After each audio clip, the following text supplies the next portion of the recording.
In a bold legislative move, Nigeria's House of Representatives is pushing for sweeping reforms in technical and entrepreneurial education. At the heart of the initiative is a drive to bridge the gap between academic training and the realities of the labor market. The House Committee on Federal Polytechnics and Higher Technical Education held a one-day public hearing at the National Assembly focusing on three critical bills targeting the transformation of vocational and technical education in the country. At the center of discussions is a bill to establish a Federal College of Entrepreneurship and Skills Acquisition in Howell, Borno State.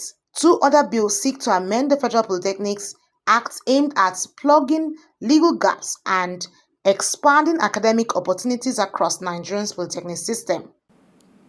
This discriminatory dichotomy between HND and university degree has for decades unfairly limited the prospects of polytechnic graduates.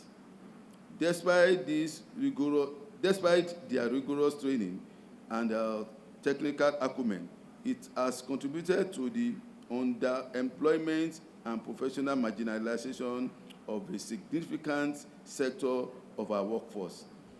Amending this imbalance is an act of justice and pragmatism, ensuring all graduates are evaluated on the strength of their competence, not based on outdated institutional hierarchy.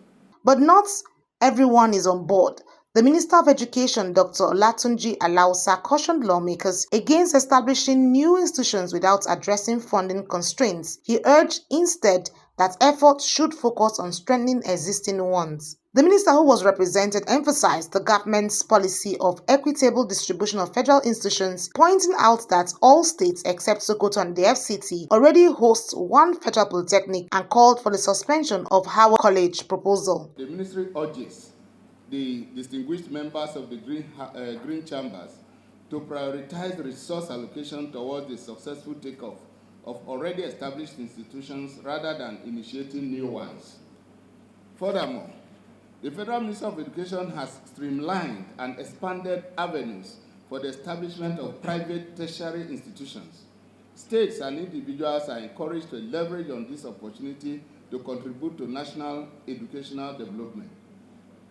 Given prevailing funding constraints, the ministry recommends suspending further initiation and deliberations on the bill for an act to establish the Federal College of Entrepreneurship and Skills Acquisition in Howell local government. Still, Honorable Usman Balami, sponsor of the Howell College bill, defended the proposal. He said Borno's insecurity and youth unemployment require urgent, skill-based solutions. I therefore want to say that the establishment of this Federal College of Entrepreneurship represents a significant step towards economic development and job creation in the region. This institution will provide comprehensive training programs aimed at equipping individuals with diverse skills necessary for self-employment and economic independence. The committee chairman, Honorable Fad Lagunda, weighed in on the bigger picture, urging thoughtful and inclusive legislation. We can collectively agree that Nigerians can acquire knowledge and skills in social sciences, arts, humanities, technology, science, entrepreneurship, vocational and technical education with the passage of these bills. Other bills include one from Honorable Dominic Okafor to streamline polytechnic operations, and another by Speaker Abbas advocating for polytechnics to offer hybrid qualifications blending national diplomas with Bachelor of Technology degrees. Annie T. Patrick, Core TV News, Abuja.